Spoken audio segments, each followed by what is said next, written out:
Je sais que tout ça doit te paraître étrange, mais je ne peux pas t'expliquer. Faut pas savoir qui vous êtes. Je ne veux rien savoir. Choisis la pilule rouge, tu restes au pays des merveilles. Je vous assure que je suis pas loin. N'échouez pas cette fois. Bonjour et bienvenue dans cette nouvelle vidéo Génération Geek. Aujourd'hui, on va vous parler d'un produit qui est celui-ci et qui se nomme Dungeon Saga. Non, ce n'est pas un livre, c'est un jeu de plateau. Au programme, un donjon, un maître nain, des quêtes, des figurines et tout plein de choses pour vous contenter, vous petits geeks et non geeks. Alors, regardons de plus près ce qu'il y a dans la boîte de Dungeon Saga. Nous avons un livre de règles, l'incontournable, un guide de démarrage rapide pour apprendre les règles encore plus rapidement, un tableau du maître nécromancien. Honnêtement, je ne sais pas très bien à quoi il sert pour l'instant, mais on va vite le découvrir ensemble. Et un journal de quêtes, donc un recueil de scénarios divers que vous pourrez faire tout en jouant avec le jeu. Et nous avons ce gros paquet. Alors, on voit des pièces à dépuncher. Donc ça doit être des pièces pour pouvoir jouer plus tard. Et il me semble que dedans, il y a aussi des plateaux de jeu. Voilà. On a également des cartes joueurs. Alors vous voyez, j'en ai deux exemplaires. J'en ai un en anglais et un en français. C'est parce que nous avons la version Kickstarter. Donc. Et à l'intérieur, un petit coffre à surprise. On a des cartes en français et en anglais. On a des petites choses non identifiées, mais je pense qu'on va vite savoir à quoi ça sert. Et pour faire le bonheur de ceux qui adorent peindre leurs figurines, des tonnes de figurines. Pas encore peintes, mais avec beaucoup de détails. Donc, à mon avis, le peintre va s'amuser. Donc voilà. Alors, ce que je vous propose, c'est que maintenant, Fabien et moi, on va vous expliquer comment ça se joue en faisant une petite partie rien que pour vous.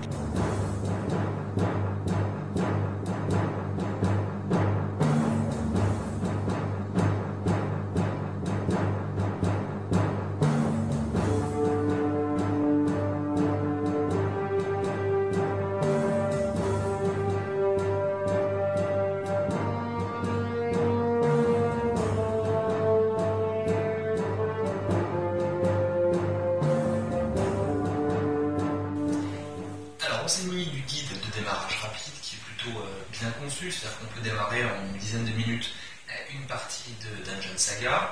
Je vais jouer moi le maître nécromancien, le maître du donjon, et Marjorie va jouer effectivement les joueurs. Dans cette première aventure, il s'agira de jouer Orlaf le barbare et Rordin, voilà, le maître nain. Donc on va pas lire plus que ça les règles, on va les lire au fur et à mesure. On essaie de vous montrer tour par tour comment ça se passe. C'est un bon test pour savoir si effectivement ce guide de démarrage rapide est efficace. Alors on va commencer maintenant le tour de jeu. Donc moi je vais commencer par Orlaf, comme l'a dit la règle. Donc à chaque tour de jeu, j'ai le droit d'effectuer 7 mouvements. Donc je peux avancer sur les cases, me tourner dans tous les sens et effectuer toutes les actions que je souhaite. Donc là, j'ai 7 mouvements, donc je vais avancer de 7 cases. 1, 2, 3, 4, 5, et je fais un mouvement de me retourner. Alors, j'ai pas fait 7 mouvements, mais là, je décide d'aller attaquer ce gentil petit squelette qui, au préalable, ne m'a rien fait, mais que je considère comme une très bonne cible.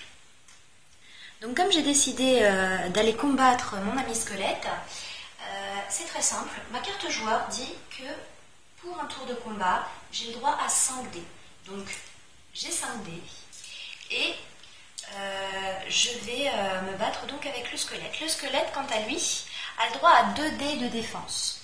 Comme dit sur le tableau du maître nécromancien. Évidemment, celui qui va jeter les dés du maître nécromancien, c'est le maître nécromancien. Donc là, en l'occurrence, Fabien, qui pour l'instant est derrière la caméra. Mais qui a quand même une main libre pour jeter ses dés. On les jette en même temps. 1, 2, 3. Une fois les dés lancés, c'est plutôt simple, il suffit de regarder le niveau d'armure. Notre barbare, il a 2 d'armure, Et notre guerrier squelette, il a 2 d'armure également. On revient donc au dé. Tous les dés qui ont 2 ou moins sont éliminés. Alors pour moi, ça se passe plutôt bien. 3 et 3, ça va. Ensuite, Marjorie a éliminé ses dés qui étaient de 1 et de 2. On prend ensuite le dé avec le dé supérieur de chacun. Donc là, c'est un 5 pour Marjorie et un 3 pour moi. Et le dé suivant, un 4 pour Marjorie et un 3 pour moi. Le premier dé, s'il est supérieur au dé du défenseur, il marque une touche. Le deuxième dé également, s'il est supérieur au dé du défenseur, il marque une touche. On aurait eu un résultat différent, avec un 6 par exemple ici. Nous n'aurions eu 0 touche pour l'attaquant ici et une touche pour l'attaquant ici. On est bien avec un 3 et un 3, donc le squelette se prend bien 2 touches. Qu'est-ce qui se passe quand le squelette se prend 2 touches? Et bien là, on se rapporte sur le tableau du maître nécromancien. Si mon squelette se prend 2 touches, il est disloqué. Je le remplace par une figurine marqueur Tados. Donc, pas de bol, mon petit squelette, mais tu sais quoi? Tu pourras revenir. C'est maintenant mon tour de jouer, au tour donc du nécromancien. Alors, j'ai dans ma main 3 cartes d'ordre. Ces cartes vont me permettre de jouer avec mes personnages. Et les personnages en l'occurrence, c'est les squelettes des morts. À la fin de mon tour, je vais pouvoir piocher une carte d'ordre supplémentaire dans la pioche que j'ai ici. Et je sais par le guide du maître du donjon que pour cette campagne-là, pour cette quête-là, j'ai 2 ordres possibles. Alors les ordres, ça va être se déplacer, ça va être attaquer l'un des héros, et ça peut être également ranimer l'un de mes tas de squelettes. Alors j'ai bien envie de ranimer mes tas de squelettes pour bien embêter Marjorie. Je vais prendre ce Tados qui est ici, je le supprime, et je le remplace par un squelette. Ça fait donc un ordre de données. Et je vais maintenant utiliser une carte d'ordre, c'est celle-ci qui me donne 3 ordres supplémentaires pour ce tour-là. Donc j'en ai utilisé un, j'utilise ma carte, ça me fait donc 2 ordres, et donc il me reste maintenant 3 ordres supplémentaires. Je vais commencer par déplacer mes squelettes, ils ont chacun 4 points de mouvement. Alors on y va, celui-là il va faire 1, 2, 3, 4, voilà donc un ordre de données, et celui-là il va faire également 4, 1, 2, 3, 4, voilà encore un ordre de données, et puis comme je peux en faire encore un, on va voir ce qu'il y a dans le ventre, notre ami. Donc à chaque fois, je ne peux utiliser qu'un squelette par ordre et qu'un squelette à chaque tour. Donc celui-là, on va le prendre. 1, 2, et je vais attaquer notre ami nain. Alors, j'ai 2 dés pour attaquer. Je prends donc mes 2 dés, je les lance, et le nain va faire pareil. Alors je vais être sympa, je viens de m'aider quand même. Dés de combat 4. On y va, c'est parti. Alors, un 5 et un 2. Ici, il y a eu un superbe lancer pour Marjorie. Un 6, un 5, un 3 et un 2. Je rappelle, mon squelette, il a 2 d'armure. Donc le dé équivaut 2, hop, supprimé. Marjorie, elle a 4 d'armure avec son nain Rordin. Donc mon 2, supprimé.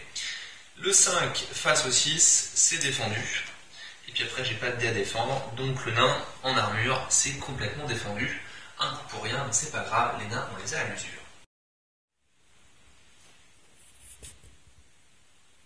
Après plusieurs tours de jeu, le moment fatidique est enfin arrivé. Mon barbare est devant la grande porte. Je vous rappelle que l'objectif principal du jeu, c'est que cette porte soit détruite. Alors, ça va se passer de la manière suivante. Comme avec les squelettes, la porte a des points de défense, elle en a 3 précisément. Donc le maître nécromancien va lancer 3 dés de défense. Quant à moi, étant barbare, j'ai toujours 5 dés de combat. On va savoir tout de suite si je vais avoir de la chance et gagner la partie. Et là, je pense que j'ai gagné.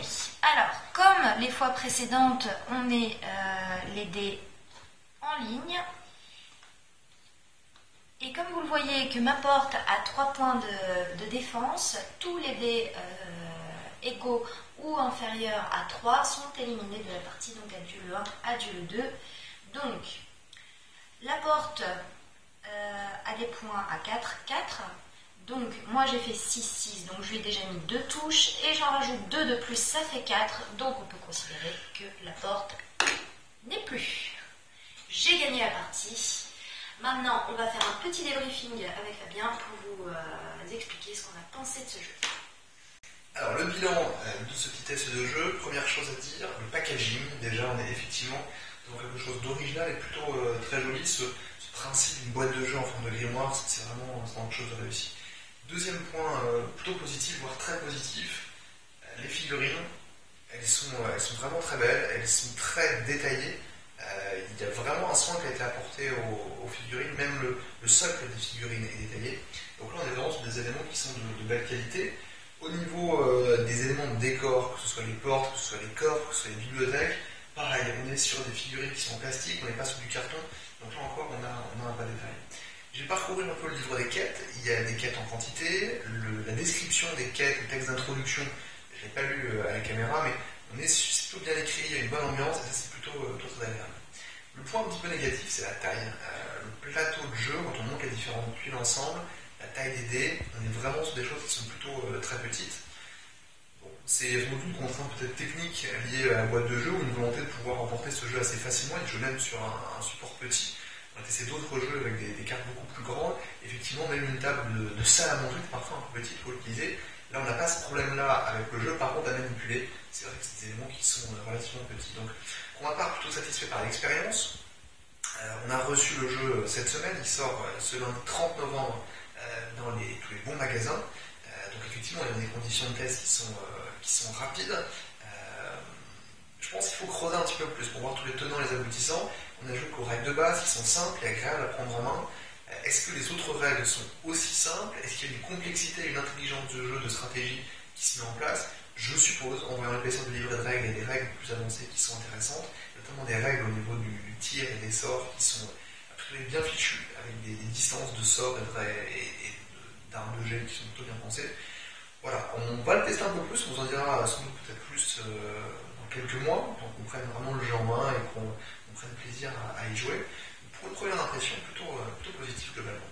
Alors mes impressions concernant ce jeu, plutôt un très bon jeu, très facile à prendre en main, peut-être grâce à ce livre de règles de démarrage rapide. Après, on n'a pas testé le reste, comme l'a dit Fabien, donc à voir si c'est tout aussi facile à prendre en main. En tout cas, moi, comme vous le savez, je ne suis pas très jeu de plateau difficile à comprendre. Là, c'était facile, relativement rapide. Les figurines, effectivement, sont extrêmement belles. Et point plutôt négatif à retravailler certainement, effectivement, la taille de l'ensemble, qui est relativement petit. Je me vois un peu mal jouer à plusieurs personnes autour du plateau de jeu. À deux, ça va très très bien. À plusieurs, à voir. Dungeon Saga, on espère que ça vous a plu. Une petite ouverture de boîte améliorée avec le test du tacticiel. On vous dit à la prochaine fois. Je sais que tout ça doit te paraître étrange, mais je ne peux pas t'expliquer. Pas savoir qui vous êtes. Je ne veux rien savoir.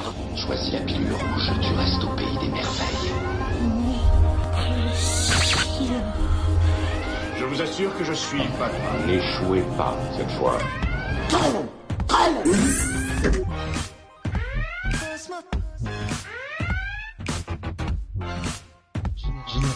Génération